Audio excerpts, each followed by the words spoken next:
Sapiens, una breve historia de la humanidad, por Yuval Noah Harari. Hay una pregunta que nos sigue desde nuestra existencia. ¿Quiénes somos y qué significa ser humano? El mecanismo que impulsa el conocimiento humano es la curiosidad.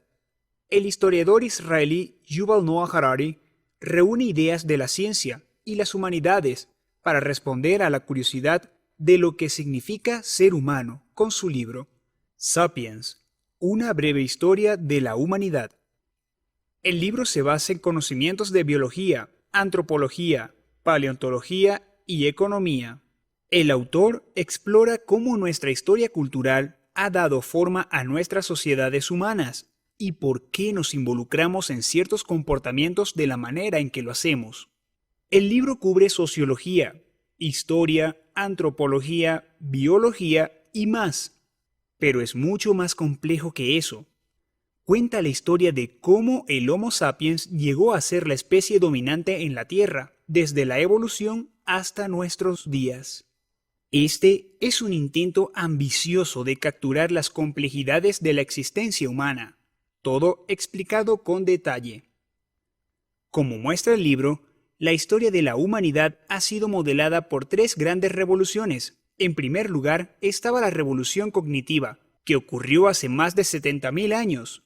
La revolución cognitiva permitió a los humanos mantener el libre albedrío mientras creaban sistemas comunes, como el dinero, que solo se requería creer en él para usarlo. Cuando ocurrió la revolución cognitiva, los sapiens pudieron imaginar y describir cosas que no existen en el mundo real. Este lenguaje ficticio permitió las finanzas, la cultura, la religión y la política en los milenios transcurridos desde entonces. La capacidad de creer en la otra vida lleva a creer en la moralidad, lo que lleva a los derechos humanos. Ninguno de estos conceptos existen en el mundo natural. Todos son imaginaciones colectivas de la humanidad. Sin embargo, todos dan forma al mismo destino de nuestra especie y de nuestro planeta, más de lo que jamás lo ha hecho nuestro código genético. A este periodo le siguió la Revolución Agrícola, que tuvo lugar hace 10.000 años. El autor se refiere a este periodo construyendo narrativas desde alguno de los primeros cazadores-recolectores conocidos hasta la primera gran civilización agrícola, que condujo al comienzo de la globalización. Este fue un periodo de mejora tecnológica y aumento de la productividad de los cultivos que se produjo en Europa.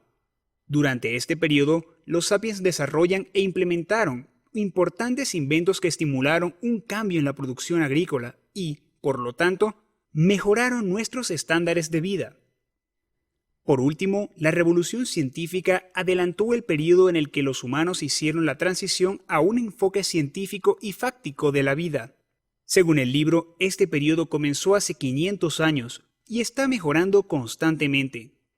Estas revoluciones sirven como prueba de que los humanos fueron capaces de formar ideas que ninguna otra forma de vida pudo hacer, como la política, la religión y el capitalismo. Además, la revolución científica que enfatizó la experimentación sistemática como el método de investigación más válido, resultó en desarrollos en matemáticas, física, astronomía, biología y química. Estos desarrollos transformaron la visión de la sociedad sobre la naturaleza. Además, esos conceptos contribuyeron al proceso de los humanos de superar las fuerzas de selección natural. Curiosamente, el autor acepta la opinión común de que nuestras emociones y deseos básicos no fueron influenciados por estas revoluciones. Aquí el autor se refiere a nuestras necesidades sexuales y románticas fundamentales. El autor también se refiere a nuestros hábitos alimenticios, que no han cambiado mucho. Sin embargo, este aspecto puede ser argumentado por recientes descubrimientos científicos y nutricionales que conducen a cambios significativos en nuestra dieta. Por ejemplo, cada vez más personas se están alejando de las dietas basadas en carne y azúcar, debido a descubrimientos científicos que demostraron que no contribuyen a un estilo de vida saludable. En la época contemporánea, Sapiens representa la única especie humana que queda. Hace mucho tiempo, hace 100.000 años para ser más precisos, al menos 6 especies humanas habitaban la Tierra. Hoy solo hay uno, nosotros, los Homo sapiens. Según el libro, El Homo sapiens gobierna el mundo porque es el único animal que puede creer en cosas que existen puramente en su propia imaginación, como dioses, estados, dinero y derechos humanos. Y eso muestra el poder de nuestros pensamientos y cómo esto puede manifestarse en conceptos convincentes que definen nuestra existencia. Además, Harari cree que fueron nuestras habilidades cognitivas únicas las que marcaron la diferencia. Este aspecto está fuertemente ligado a la revolución cognitiva mencionada anteriormente. Escribió Harari, lo que les dio la ventaja sobre sus rivales para extenderse desde África Oriental por todo el planeta. La mayoría de los humanos asume que siempre fuimos nosotros los que mandamos. Naturalmente, nos sentimos con derecho a todo dado nuestro conocimiento e inteligencia superior en comparación con los animales. Sin embargo, Yuval Noah Harari y su libro nos recuerdan que mucho antes de que construyéramos las pirámides, escribiéramos sinfonías o camináramos sobre la luna, no teníamos nada en especial. Nuestra grandeza como seres humanos puede definirse por logros e hitos, los éxitos que tuvimos en nuestros esfuerzos. Lo más importante que hay que saber sobre los humanos prehistóricos, escribe Harari, es que eran animales insignificantes que no tenían más impacto en su entorno que los gorilas, las luciérnagas o las medusas. Es importante señalar que otras especies también tienen grandes cerebros y ciertas capacidades intelectuales, pero los Homo sapiens tuvieron éxito debido a su capacidad para cooperar a gran escala. Los seres humanos han aprendido a organizarse como naciones, empresas y religiones. Esto nos dio la oportunidad de actuar de manera más eficiente y realizar tareas más complejas y lograr cosas más importantes trabajando juntos. Otras fuentes literarias se refieren a este concepto como aprendizaje colectivo. Aparte de la ciencia y las capacidades intelectuales, el capitalismo es sin duda otra fuerza con la que los humanos se identifican. El autor sostiene que el capitalismo es diferente a la riqueza. El capitalismo es cuando se obtiene las ganancias de una empresa y se reinvierte en la producción abriendo más fábricas, contratando más trabajadores, invirtiendo más, etc. En otras palabras, cuando el dinero se acumula en un cofre, eso representa riqueza y no capital. El libro ofrece grandes ejemplos explicativos al referirse a emprendedores que no pudieron encontrar capital para financiar expediciones arriesgadas y un grupo de personas adineradas se unieron para financiar proyectos. Esto llevó a la fundación de sociedades anónimas y al establecimiento de importantes bolsas de valores donde se podían negociar las acciones de estas empresas. Hace siglos, el concepto de capitalismo era desconocido para el mundo humano. Hoy, no podemos imaginar el mundo operando sin sus conceptos capitalistas. La realidad es que nos guste o no, nuestra existencia humana está muy influenciada por las finanzas. El autor también analiza la notoria relación entre dinero y felicidad. Harari presenta una investigación bien documentada que muestra que la felicidad de una persona tiene poco que ver con las circunstancias materiales. Pero hay una trampa. El dinero ciertamente puede marcar la diferencia en la felicidad de una persona, pero solo cuando nos saca de la pobreza. Más que eso, está demostrado que el dinero tiene poca o ninguna influencia en la felicidad de alguien, y tener más dinero después de cierto punto no significa nada. El dinero no trae felicidad, pero puede hacer que los problemas que te hacen infeliz desaparezcan. La felicidad es un tema persistente en el libro Sapiens, y eso es natural considerando que es un libro sobre humanos y los humanos estamos obsesionados con la idea de la felicidad. Harari sugiere en el libro que las vidas de los sapiens hoy en día pueden ser peores que las vidas que vivían los humanos hace 15.000 años.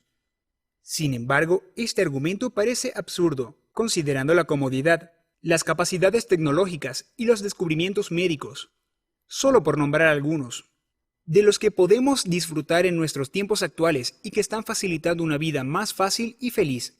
A diferencia de los mundos materiales, el autor también habla de religión y hace algunas observaciones interesantes.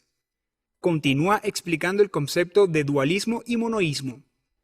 El monoísmo se refiere al concepto de un Dios omnipresente y todopoderoso, pero el dualismo sostiene que si Dios fuera todopoderoso, ¿por qué existe el mal en nuestra sociedad? El dualismo, por tanto, habla de lo bueno y lo malo, del Dios y del diablo. Sostiene que estas dos fuerzas siempre están activas y se mantienen controladas entre sí. Esto puede interpretarse como el equilibrio universal de fuerzas espirituales. Ya sea que elijamos creer o no en los aspectos que dictan nuestro viaje espiritual, debemos admitir que a veces hay más en la vida que simplemente lo que camina sobre la superficie de la Tierra. Hacia el final del libro, el autor comienza a hacer algunas preguntas pertinentes que son relevantes para el destino de nuestra especie. Una de las principales preguntas es: ¿cuál es el próximo capítulo para los sapiens, para nosotros, los humanos? Esta pregunta es difícil de responder porque nadie puede prever el futuro, pero se puede anticipar una cierta trayectoria para los humanos, teniendo en cuenta nuestro recorrido hasta ahora. Los seres humanos estamos destinados a grandes cosas y nada menos. Nuestras complejidades son lo que nos hace especiales y deberíamos estar orgullosos de eso. Ciertamente hay cosas en las que podemos mejorar, pero la vida es un proceso y es hermoso. Entonces, siéntese y disfrute del viaje. Con todo, el autor construye narrativas desde algunos de los primeros cazadores-recolectores conocidos hasta la primera gran civilización agrícola y el comienzo de la globalización. La segunda mitad del libro está dedicada a las predicciones, examinando la historia de la humanidad para extraer posibles temas para el futuro. Harari no hace afirmaciones sobre la longevidad de la raza humana, lo que hace que los sapiens sean a la vez poderosos y realistas. Sapiens introduce sutilmente ideas más amplias sobre la evolución cultural, hasta que el lector se ve obligado a cuestionar sus supuestos más básicos sobre nuestra sociedad y sus orígenes. Las anécdotas ingeniosamente elaboradas se combinan con preguntas retóricas radicales, lo que hace que sea fácil, casi necesario, que un lector dude sus puntos de vista y comience a hacer preguntas sobre su existencia y la existencia del ser humano en general. Aunque el libro se anuncia como una breve historia, es también una meditación filosófica sobre la condición humana. Un gran argumento predominante lo atraviesa: que toda cultura humana es una invención. Las reglas del fútbol, el concepto de sociedad de responsabilidad limitada, las leyes relativas a la propiedad y el matrimonio, el carácter, las acciones y los edictos teóricos de las deidades. Todos son ejemplos de lo que Harari llama orden imaginado. Sapiens, una breve historia de la humanidad, proporciona un marco y una perspectiva maravillosa para guiar e interpretar lo que hacemos y cómo actuamos como seres humanos. Audaz, amplio y provocativo, Sapiens desafía todo lo que creíamos saber sobre el ser humano, nuestros pensamientos, acciones, desafíos y logros, nuestro pasado y, lo más importante, nuestro futuro.